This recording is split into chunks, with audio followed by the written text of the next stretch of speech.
Eu me lembro de uma reportagem que falava sobre os maiores medos do homem. Por exemplo, tem gente que tem um medo absurdo de médico. Tem gente que tem medo de lugar fechado. A solidão é o terceiro maior medo das pessoas. Em quarto lugar, vinha o medo de ficar sem dinheiro. Agora, o que eu achei curioso é que nessa lista, morrer vem só em quinto lugar. Oi, gente, aqui é o Cine Dendê, eu sou a Manu Lima, representando o Cine Dendê, e eu tenho algumas perguntas para vocês. Primeiro, pro Xamã. Claro. O sapinho não é só o antagonista, ele também é o fruto daquele ambiente. Sim. Em que momento você entendeu que precisava humanizar ele e não só interpretar a violência? Eu acho que a forma como foi escrito o texto também já me dava muito respaldo disso, né? Porque o sapinho, ele é muito parecido como várias realidades do Rio de Janeiro. Onde falta o Estado, a educação, a cultura, o crime aparece como uma porta ali, tá ligado? E ele acaba entrando por esse lugar e se tornando uma pessoa violenta, sabe? Tendo toda essa atmosfera de crimes e violências. Isso acaba se repetindo, um padrão que acaba se repetindo pelo Brasil inteiro, né? Então eu acho que quando chegou pra mim o personagem da maneira assim, lendo e conhecendo como era o arco dele, quando eu atravessava o caminho do João, quando a Babi, a gente fez muitas preparações assim, e com o Bruno muito presente, como o Bruno é morador de Cuiabá, né, a Bela também, mas Bruno de Cuiabá, ele conheceu essa história do sapinho como ninguém, né? Que era um personagem meio que pulava muros, por isso que ele tinha esse apelido.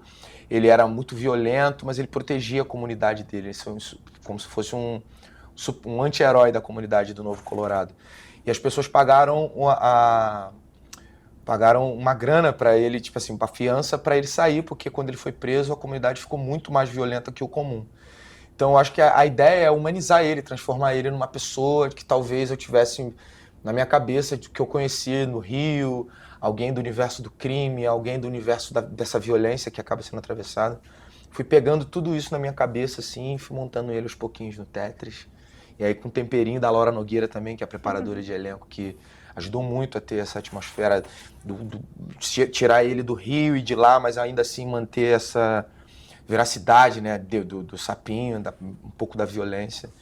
Um pouco disso tudo, essa feijoada aí da construção, tá ligado? Sim, muito interessante o seu processo. Bela, a Marlene vive um conflito muito íntimo, mas dentro de um contexto extremamente violento. Sim. Como você encontrou o espaço para trazer a delicadeza para essa personagem? Eu acho que era uma coisa que estava dentro de mim mesmo, sabe? Eu sinto que eu tenho uma força, mas eu tenho um coração tão mole por dentro, e aí a Marlene me deu espaço para trazer esses dois universos, assim, sabe? Quando eu li essa personagem, eu me senti muito no meu lugar de fala, no sentido de ser essa personagem cuiabana e de ver mulheres como a história como a dela por toda a minha vida, assim, desde que eu cresci, tanto dentro da minha família, quanto de amigas, familiares, vizinhas, e a mulher cuiabana, ela tem essa coisa, sabe, da força.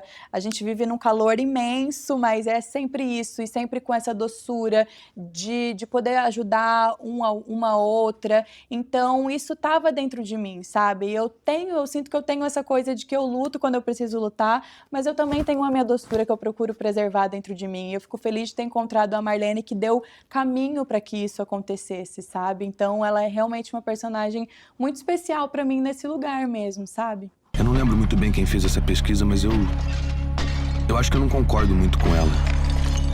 Até porque nesse momento eu tô cagando de medo. Você está sendo acusado de 3 crimes, tá? Porte ilegal de arma, tentativa de assassinato e assassinato. Mas me diz uma coisa, por que eu tiroteio no meio da rua? Volta, caralho! Por que o Dante faz merda, doutor? Mulher, né, porra? Sempre mulher. Vou passar uns dias fora. Não me avisa nada? Você é meu dono, por acaso? Lógico que eu sou, porra. A Luciana carrega um luto muito forte, mas também uma necessidade de agir. Como você construiu essa linha entre dor e impulso sem deixar a personagem previsível? Nossa, boa pergunta. Não, primeiro eu tenho que pontuar, assim, que eu acho muito interessante ver mulheres agindo, né? Eu acho que, historicamente, nessa misoginia que a gente tem no cinema, a gente vê mulheres mais como né, ou sentindo coisas, ou muito mais reservadas, e a Luciana é uma mulher que vai para esse espaço da cidade e vai atrás da sua vingança. Então eu gosto muito dessa faceta da personagem. Agora, a questão das nuances, eu acho que já vem do roteiro, porque por mais que ela seja essa policial que está atrás de vingança, e esse arquétipo que a gente já conhece muito bem, não tem como... É uma mãe que está enfrentando a morte de um filho e que está na situação mais extrema da vida dela e que vive um momento pietá de ter um filho nas mãos, assim. Então, isso por si só já traz uma humanidade, uma visceralidade para essa personagem que é isso, eu acho que já estava no roteiro e já estava na história, sabe? Essas camadas mesmo. O Murilo parece sempre estar à beira de explodir, mas ao mesmo tempo tem uma sensibilidade forte. Como você trabalhou esse contraste dentro dele? Eu acho que esse era o grande desafio, né? Porque quando chega um roteiro falando dos 5 tipos de medo, e aí você pensa que o medo é uma coisa que normalmente a gente esconde, não demonstra. Como que você representa esse sentimento na tela, né? Então, eu acho que o Murilo, ele começa o filme já passando por um trauma muito forte, perdendo uma pessoa muito importante na vida dele. E eu, assistindo o filme depois, eu entendi que esse trauma acompanha ele até o final. Ele não supera de uma maneira fácil, assim, isso que acontece. Então, acho que isso já coloca ele num estado de explosão interna, que é isso que você disse.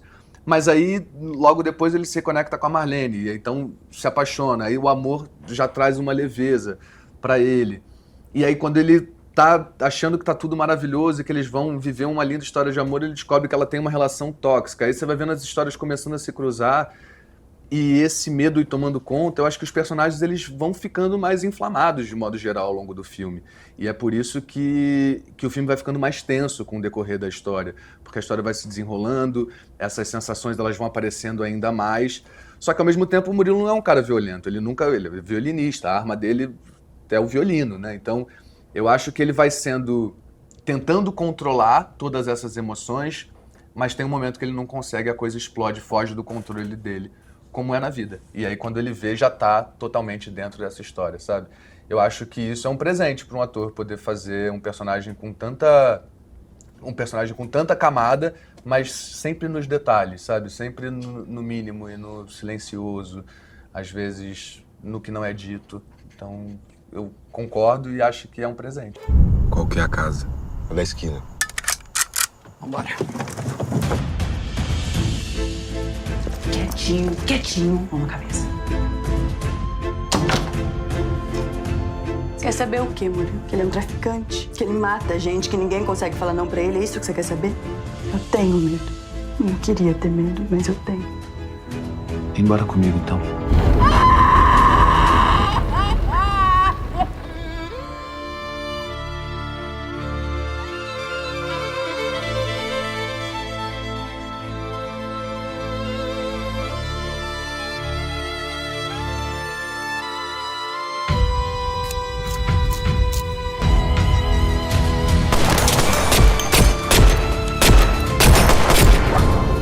Sendo seu primeiro longa, já é uma história tão densa e emocional, o que mais te desafiou nesse processo? Olha, eu acho que o maior desafio era realmente trazer essa história de violência doméstica num lugar cuidadoso mesmo, sabe? Não estereotipado, num lugar que fosse exaltar a potência do feminino, mesmo dentro dessa situação. Infelizmente, é a realidade de muitas mulheres no Brasil hoje. A gente sabe, né, que os nossos números tragicamente só aumentam a cada dia que passa. Então, é um cuidado mesmo de trazer essa história exaltando a possibilidade de sair disso, mostrando que tem uma rota de fuga. E aí, quando eu falo disso, eu quero muito exaltar o fato dela ter conseguido tido uma formação, que eu acredito que não tenha sido fácil. A gente não vê isso, mas eu fico imaginando o quanto foi difícil para ela, vivendo dentro dessa situação, conseguir, né, ir fazer sua faculdade, conseguir trabalhar, e o quanto isso trouxe a liberdade para ela. E quando eu falo isso também, eu estou querendo instigar que todos nós, quanto sociedade, pensamos numa forma de estruturar para que isso aconteça cada vez mais, para que a mulher tenha o seu lugar no mercado, mas que isso não dependa só dela, que isso venha de uma estrutura toda formada para que ela consiga alcançar isso. Então, eu acho que o maior desafio é esse, sabe? De falar de um lugar sensível que é a realidade de muitas mulheres hoje. Sim, adorei a sua resposta. Obrigada. Muito importante os pontos trazidos. O filme tem uma energia muito intensa e quase caótica. Como você encontrou o equilíbrio entre segurar essa força e ainda assim manter o personagem real sem cair no exagero? Isso faz parte da preparação também, né? Porque, tipo, eu sempre vim muito do impulso, né, do improviso, vim das batalhas de rima, improviso. E às vezes os actings vinham muito caco e coisas assim, mas aí sempre tem do lado da preparadora, será? Não sei, troca com eles também, quando a gente fazia alguma coisa, cenas de ação com a Babi, com o João, mas será que a gente faria isso? Não, vamos tentar assim, porque é mais fácil. E acho que muito dessa construção, vinha tudo na minha cabeça, aí quando ia cair à tona, aí algumas faziam uns cortes assim, fazia o bonsai pra cena certa, tá ligado? Então, era muito da construção em geral, porque como era meu primeiro filme, ainda tinha aquela experiência, tinha tudo aqui, mas aí a galera ia me guiando, assim, pelo acting certo. E às vezes também o texto, né, quando a gente lia, vinha muito a sensação já através do que estava sendo dito ali, na escaleta também.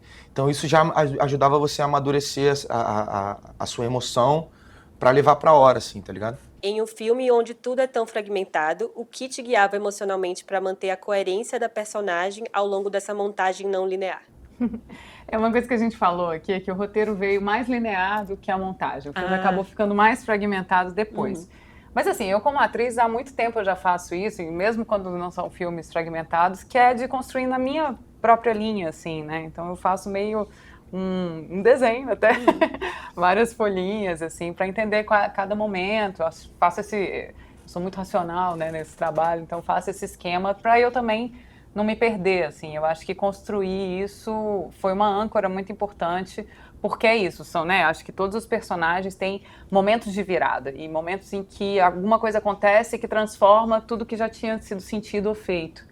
Então, ter a clareza de como ia conduzindo isso sem perder a coerência é um desafio.